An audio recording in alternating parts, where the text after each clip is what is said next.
Hello student, আগের ক্লাসে আমরা আলোচনা করেছিলাম নিউটনের প্রথম গতিসূত্র, নিউটনের দ্বিতীয় গতিসূত্র এবং সেখান থেকে যে বলের সংজ্ঞা পেলাম এবং বলের যে মাত্রা বের করলাম, বলের একক বের করলাম।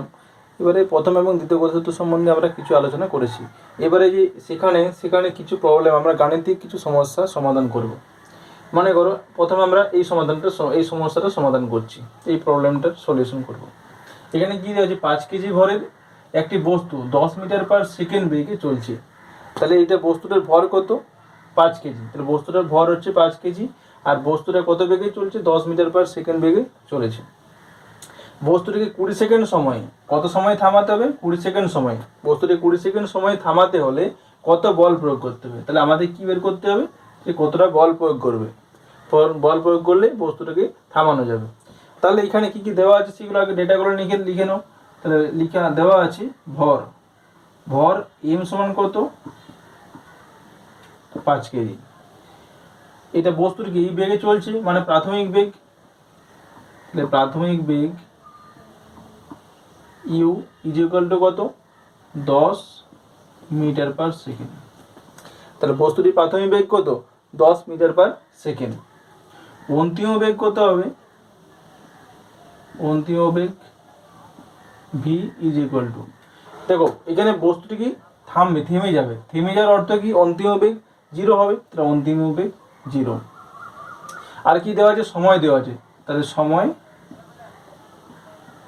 টি ইজ ইকুয়াল টু কত? 20 সেকেন্ড।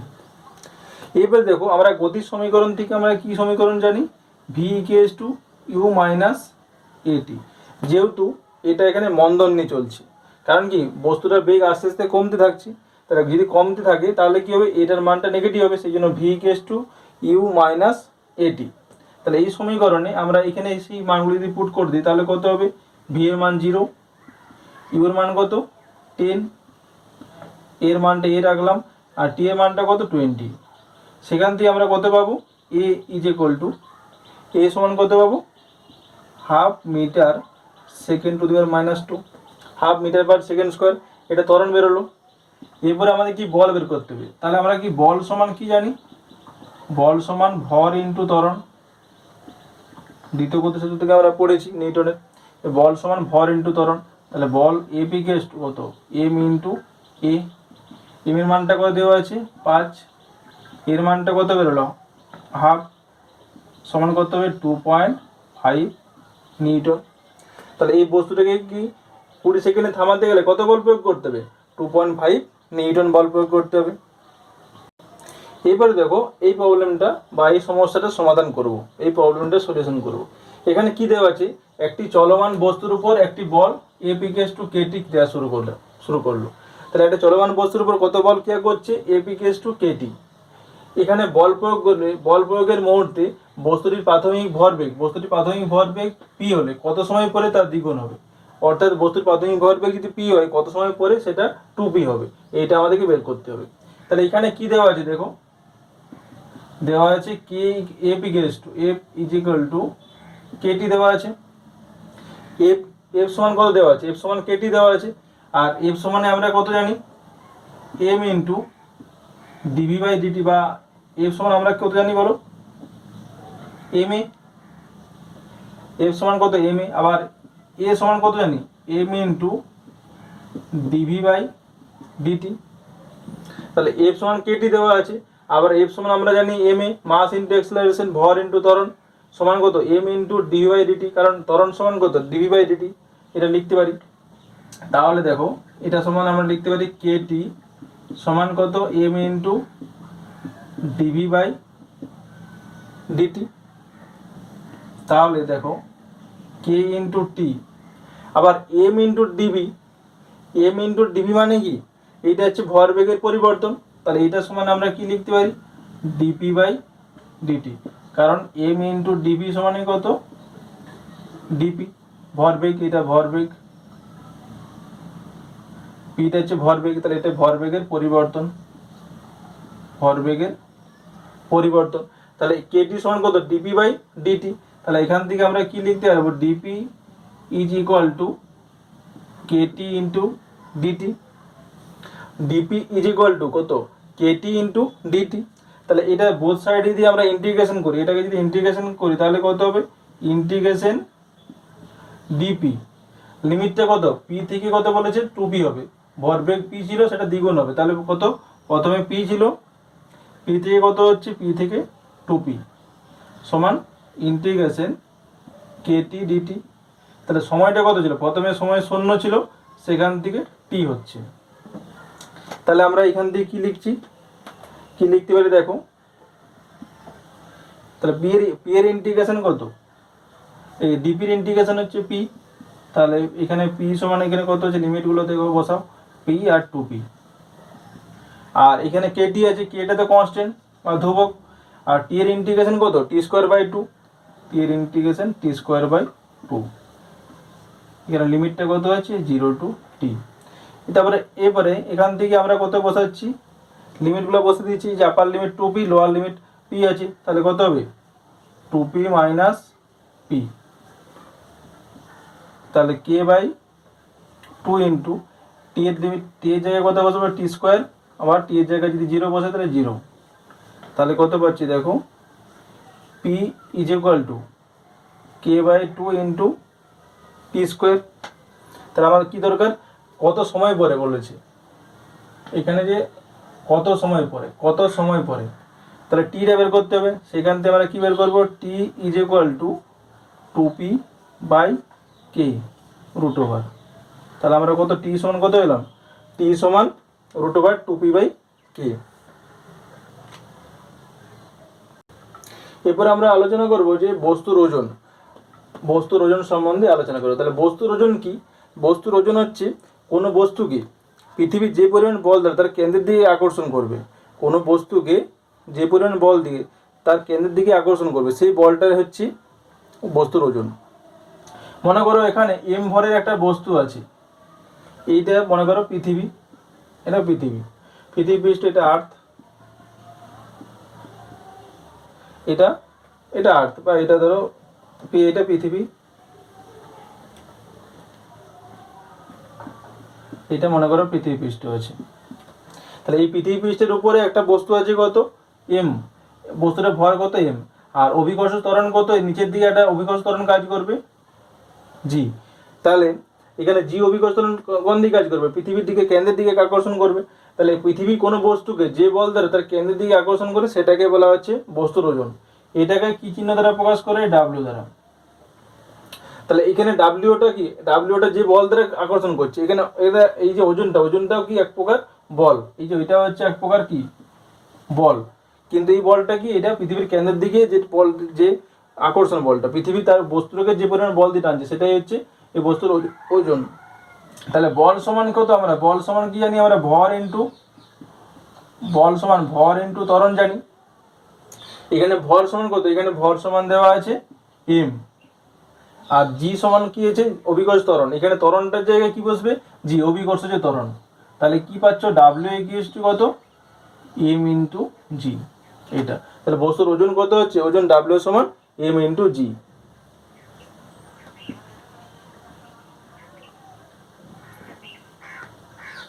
আর এটা পৃথিবী, পৃথিবী, তাহলে পৃথিবী যে কোনো বস্তুকে যে পরিমাণ বল দিয়ে টানছে সেটা হচ্ছে বস্তুর ওজন। এরপরে আলোচনা করব কি, জড়ভর, কোনো বস্তুর জড়ভর সম্বন্ধে আলোচনা করব। তাহলে বস্তুর যে ভর, ভর মানে কি, যে কোনো বস্তুর মধ্যে জড়ভর, এখানে আলোচনা করছি কি জড়ভর। তাহলে কোনো বস্তুর মধ্যে যে পরিমাণ জড় পদার্থ থাকে সেটা হচ্ছে, তাকে বলা হয় যে বস্তুর জড়ভর। তাহলে কোনো একটা বস্তুর, যে এটা বস্তুর মধ্যে যে পরিমাণ জড় পদার্থ থাকে, কোনোটা বস্তুর মধ্যে যে পরিমাণ জড় পদার্থ থাকে সেটাকে বলা হচ্ছে বস্তুর ভর। তাহলে এখানে বস্তুর জড় ভর বলতে, এখানে বস্তু যদি স্থির অবস্থা থাকে তখন যে ভরটা মাপা হয় সেটাকে বলা হচ্ছে জড় ভর। এবারে এর যেখানে জড় ভর উল্লেখ করার কারণটা কি, যদি তুমি শুধু ভর উল্লেখ করতে তাহলে সেটা বোঝাচ্ছে না যে বস্তুটা স্থির আছে না গতিশীল আছে। তাহলে যদি স্থির অবস্থায় থাকে এবং বস্তুটা স্থির অবস্থায় থাকে তখন তার মধ্যে যে পরিমাণ জড় পদার্থ থাকে তখন তাকে বলা হচ্ছে সেটা জড় ভর। না হলে কি হয়, বস্তু যদি আলোর গতিবেগে যায় তখন কি তার ভরটা বেড়ে যায়। তাহলে এই সকলগুলো ব্যাপারটা যেন, বা একটা বস্তু যেন গতিশীল হয়, তো গতিশীল অবস্থা থাকলে তখন তার ভরের পরিবর্তন হয়। সেই জন্য ভরের যে একটা স্থির অবস্থায় যে ভরটা সেটাকেই বলা হচ্ছে জড় ভর বা স্থির ভর বা রেস্ট মাস বলা হয়। এবারে আমরা আলোচনা করব বলের ঘাত। তাহলে বলের ঘাত জিনিসটা কি, যে কোনো বস্তুর উপর একটা স্থির মানের বল যদি কিছু সময় ধরে ক্রিয়া করে তবে সেটাকে বলা হচ্ছে বলের ঘাত। তাহলে কোনো একটা বস্তু মনে করো একটা এরকম বস্তু আছে, তাহলে এই বস্তুর উপর একটা স্থির মানের বল এফ যদি টি সময় ধরে ক্রিয়া করে, একটা স্থির মানের বল এফ যদি টি সময় ধরে ক্রিয়া করে তবে সেটাকে বলা হচ্ছে বলের ঘাত। তাহলে বলের ঘাত সমান কত হবে? এই যে বলের ঘাত সমান কত হবে? বল ইন্টু সময়, বল ইন্টু সময় হচ্ছে বলের ঘাত।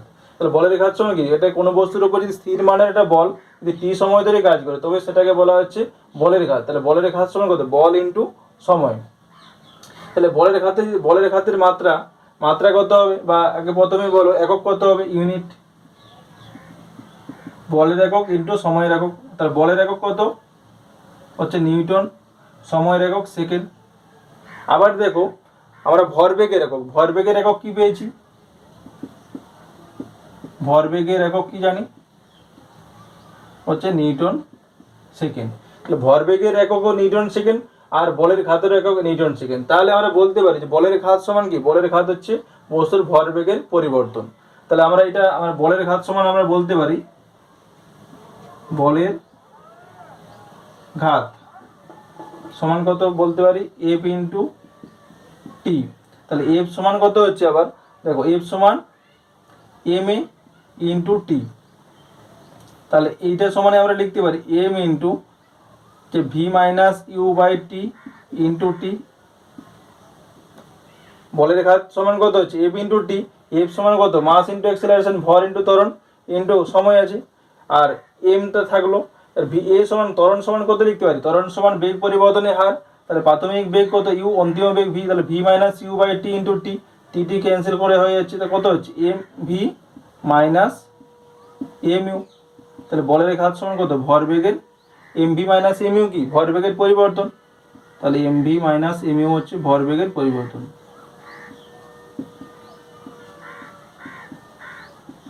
ভরবেগের পরিবর্তন। তা বলের ঘাত সমান কত? বলের ঘাত সমান হচ্ছে ভরবেগের পরিবর্তন। আর মাত্রাটা কত বেরোবে? মাত্রা একক তো বেরোলো নিউটন সেকেন্ড। এটা এসআই পদ্ধতিতে একক হচ্ছে নিউটন সেকেন্ড। সিজিএস পদ্ধতিতে কত হবে? ডাইন সেকেন্ড। সিজিএস পদ্ধতিতে ডাইন সেকেন্ড, এসআই পদ্ধতিতে নিউটন সেকেন্ড। সিজিএস পদ্ধতিতে কত হবে? ডাইন সেকেন্ড। বলের একক বলের ঘাতের একক সিজিএস পদ্ধতিতে ডাইন সেকেন্ড আর এসআই পদ্ধতিতে নিউটন সেকেন্ড। মাত্রায় কত হবে? মাত্রা বলের মাত্রা ইন্টু সময়ের মাত্রা। তাহলে এখানে বলের মাত্রা ইন্টু সময়ের মাত্রা টাইম। তাহলে বলের মাত্রা কত হয়? বলের মাত্রা কত? M L T two minus two, M এল T two minus two into সময়ের মাত্রা কত? টি। তাহলে কত হবে? ভরবেগের বলের ঘাতের মাত্রা কত? বলের ঘাতের মাত্রা এম এল টি ইনভার্স। তাহলে বলের ঘাতের মাত্রা কত? M L t inverse. আবার এম এল টি ইনভার্স মানে ভরবেগের মাত্রা। তো ভরবেগের মাত্রা কত? M L t inverse. আর বলের ঘাতের মাত্রা হচ্ছে এম এল টি ইনভার্স। আর বলের ঘাত সমান হচ্ছে কি? ভরবেগের পরিবর্তন। তাহলে এইগুলো ভরবেগের একক, তারপর বলের ঘাতের একক, ভরবেগের একক, এগুলো দুটো একই এবং তাদের মাত্রাও একই। এবারে দেখো বলের ঘাতের আমরা মাত্রা বের করলাম। এবারে বলের ঘাত এটা যদি এটা কোনো পরিবর্তনশীল বল হয়, তাহলে যদি এটা বলটা পরিবর্তনশীল হয় মানে কি সময়ের সাথে যদি বলের মানটা যদি পরিবর্তন হয় তখন বলের ঘাতের মাত্রা বলের ঘাতের মানটা কিরকম কি হবে। মনে করো একটা বল পরিবর্তনশীল বল এফ, এফটা হচ্ছে পরিবর্তনশীল বল,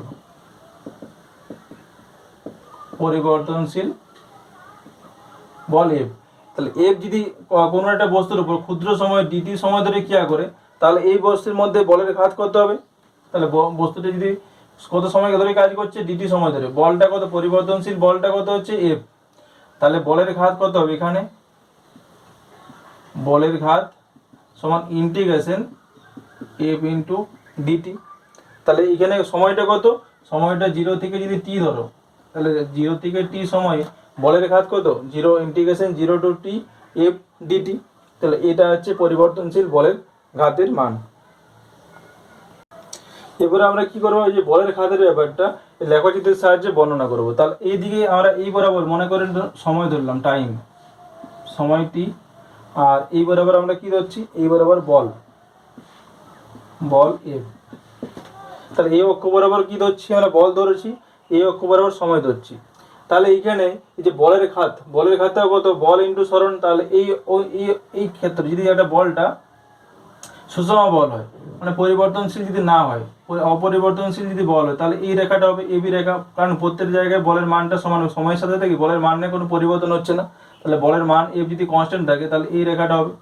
তখন এখানে ক্ষেত্রে এই বলটার ক্ষেত্রে এই বলের খাতের মানটা কত হবে, এইখানে ক্ষেত্রে হবে বলের খাতের মানটা এইটা, মানে ও এ বিসি এর ক্ষেত্রফল।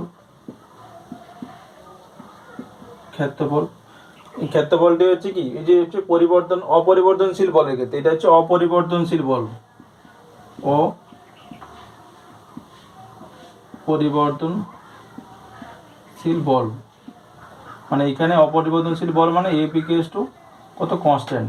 তাহলে এ পি যদি কনস্ট্যান্ট হয় মানে অপরিবর্তনশীল বল, সেখানে ক্ষেত্রে এটা কত হবে, এই যে আয়তকার যে পথটা তার ক্ষেত্রফলটি হচ্ছে এখানে বলের খাতের মানটা।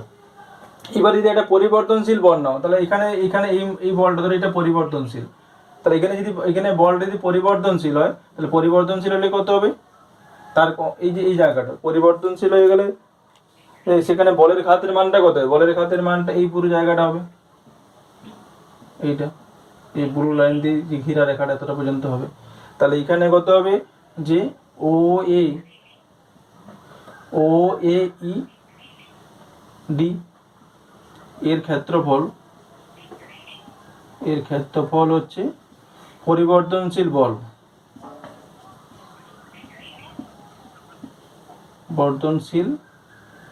বলের জন্য বলের খাত। তাহলে এখানে কি আমরা এখানে একটা পাচ্ছি, এটা পরিবর্তনশীল বল, এটা হচ্ছে পরিবর্তনশীল বল, আর এটা হচ্ছে অপরিবর্তনশীল। পরিবর্তনশীল বলের জন্য আমরা কোনটা, এই জায়গাটা পাচ্ছি কার্ভ জায়গাটাকে ও এ ই ডি, এটা হচ্ছে পরিবর্তনশীল, এই ক্ষেত্রফলটা পরিবর্তনশীল বলের জন্য।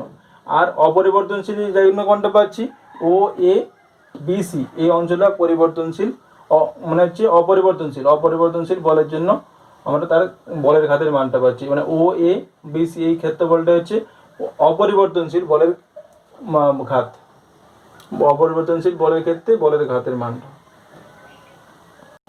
এবারে আমরা আলোচনা করব যে বলের খাতের একটা দৃষ্টান্ত। মনে করো একটা গাড়িতে কি রাখা আছে, একটা এরকম একটা গাড়ি, তার উপর একটা মনে করো একটা বন্দুক রাখা আছে। এবার বন্দুক থেকে গুলি বেরোচ্ছে, এবারে প্রতিটা করো এন সংখ্যক গুলি আছে, এন সংখ্যক গুলি কত টি সময়, মনে করো টি সময় এন সংখ্যক গুলি বেরোচ্ছে, প্রতিটা গুলির ভর হচ্ছে এম। তাহলে এখানে একটা গাড়ির উপরে একটা দৃঢ়ভাবে গাড়ি আটকানো আছে, তাহলে গাড়ির উপরে কত বল প্রয়োগ করা, গাড়ির উপরে কতগুলো গুলি বেরোচ্ছে প্রতি সেকেন্ডে এন সংখ্যক, প্রতি সেকেন্ড এন সংখ্যক গুলি বেরোচ্ছে, প্রতিটা গুলির ভর কত এম, আর সময় কত লাগছে, সময় টি সময়ে এন সংখ্যক গুলি বেরোচ্ছে, প্রতিটা গুলির ভর হচ্ছে এম, এবং বেগ হচ্ছে কত ভি। টি সময়ে যে প্রতিটা গুলি কতগুলো গুলি বেরোচ্ছে, এম সংখ্যক গুলি বেরোচ্ছে, প্রতিটা গুলির ভর এম এবং প্রতিটা গুলির বেগ হচ্ছে ভি যদি হয়, তাহলে টি সময়ে প্রযুক্ত মোট বলের ঘাত করতে হবে টি সময়ে।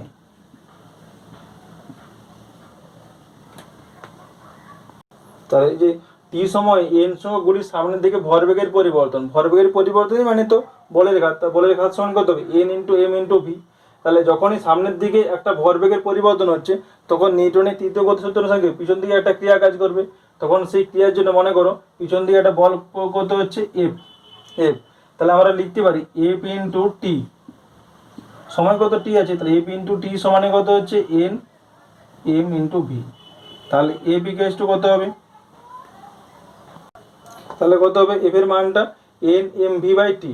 তাহলে এখানে এই সামনের দিকে যখন একটা ভরবেগের পরিবর্তন হচ্ছে, তখন কি করবে, একটা প্রতিক্রিয়ার জন্য পিছন দিকে একটা ভরবেগের পরিবর্তন হবে। তাহলে ভরবেগের পরিবর্তন করতে চাইলে কি, এদিকে একটা বল কাজ করছে এফ বল, তাহলে এফ যখনই বল কাজ করছে তখন গাড়িটাকে পিছন দিকে একটা সরতে যাবে, তাহলে আমাদেরকে গাড়ির উপরে যে এ পরিমাণ বল প্রয়োগ করে গাড়িটা স্থির রাখতে গেলে কত পরিমাণ বল প্রয়োগ করতে হবে, যে এ পরিমাণ, যেহেতু এ পরিমাণ বলটা পিছন দিকে কাজ করছে, সেই জন্য পিছন দিকে কাজ করার জন্য গাড়ির উপরে একটা বল প্রয়োগ করতে হবে, সেই বলের মানটা কত এফ।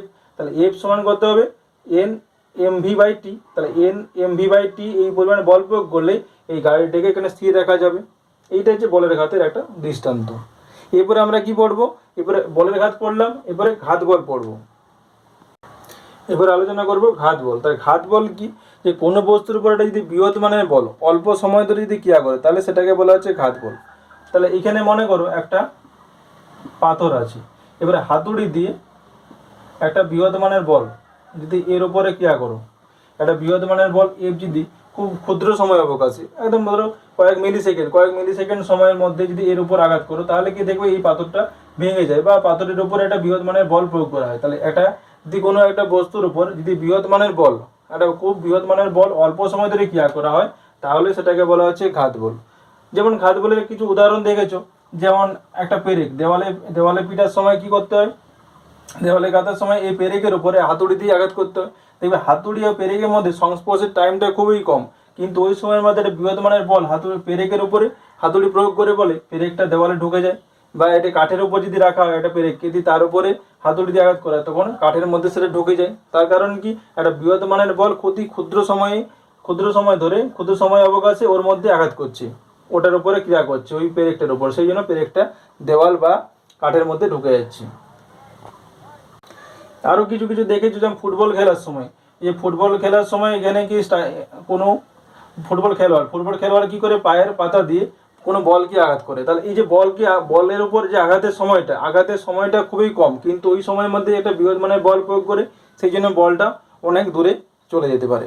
বা ক্রিকেট খেলার সময় দেখেছো, এই যে ক্রিকেট খেলার সময় যে ব্যাটে আর বলের মধ্যে কিন্তু সংস্পর্শের যে টাইমটা এটা অতি ক্ষুদ্র, কিন্তু ওই সময়ের মধ্যেই বলের উপর একটা বৃহৎ মানের বল যদি প্রয়োগ করা যায় বলে সেই বলটাকে সহজেই 6 বা 4 বলটাকে মানে বাউন্ডারির বাইরে পাঠানো যায়। তাহলে এখানে কি বল এবং ব্যাটের মধ্যে সংস্পর্শের টাইমটা খুবই কম, হলো, কিন্তু যেহেতু বলটা বৃহৎ মানের বল, সেই জন্য এই বলটা ওটাকে বাউন্ডারির বাইরে পাঠাতে সক্ষম হয়।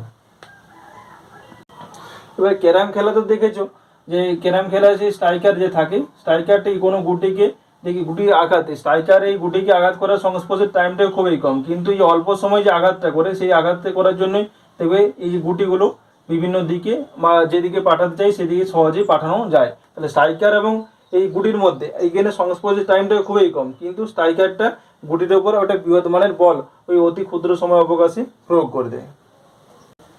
এবার দেখো আমরা ঘাত বল পড়লাম আর বলের ঘাত পড়লাম, তাহলে ঘাত বল এবং বলের ঘাত এই দুটোর মধ্যে